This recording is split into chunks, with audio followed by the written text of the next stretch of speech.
Joining us today is Jeff Ryland. He's with Gunderson Health System, and he's a child and family therapist there. Today we are going to talk about why it's so important to keep kids out of the middle when it comes to co-parenting. So you're living in different households, mom's in one household, dad's in the other. You do need to work together, but you really want to keep kids out of the middle.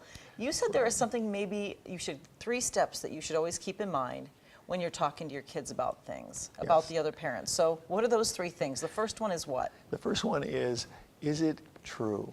And that's a really hard one because many parents struggle with, well, yes, what I'm feeling is true. It's really their opinion, but it may not be accurate. And so, is it true? Is something parents really have to filter through. What I'm about to say to my child, is it true?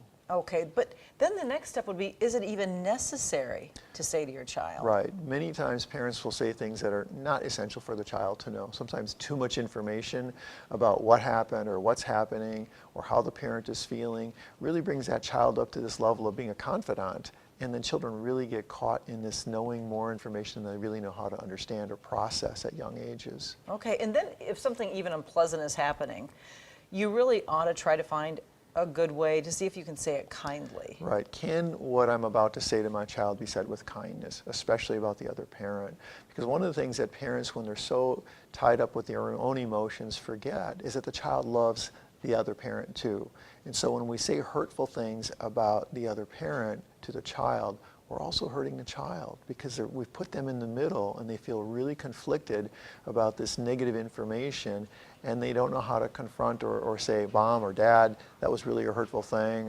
It makes me feel uncomfortable when you say that. They just swallow it and they don't know where to go with that. And then sometimes you just need even to, if you know you're going to have a conversation with your child about something, and it may be about the other parent or between you and the other parent, sometimes you really just need to take some time to think about what you're going to say and not just react to what the child's saying. Important to respond, and sometimes we parents think we should know the answers, and so we want to give the answer right away, but if we don't know or if we're not sure it's the right thing to say, it's okay to say to your child, let me think about that. That's a really important question. I'm so glad you asked me. I'm glad you can talk to me about it. Let me think about it. I'll get back to you tomorrow.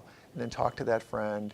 Go online and Google, get some information, talk to a person that might be trusted or knowledgeable and find out what's the best way to approach this. And then the next day talk to your child. You've cooled down, you've got a more objective answer, and it goes better for children. Okay, and then just to reiterate one more time, Jeff, you did say then, it's really important then for parents to not say hurtful things about the other parent just because the child takes it as a reflection on them. Absolutely. So really try not to do that. Exactly. They feel, they take ownership for it because why would a parent tell me this if I shouldn't know it?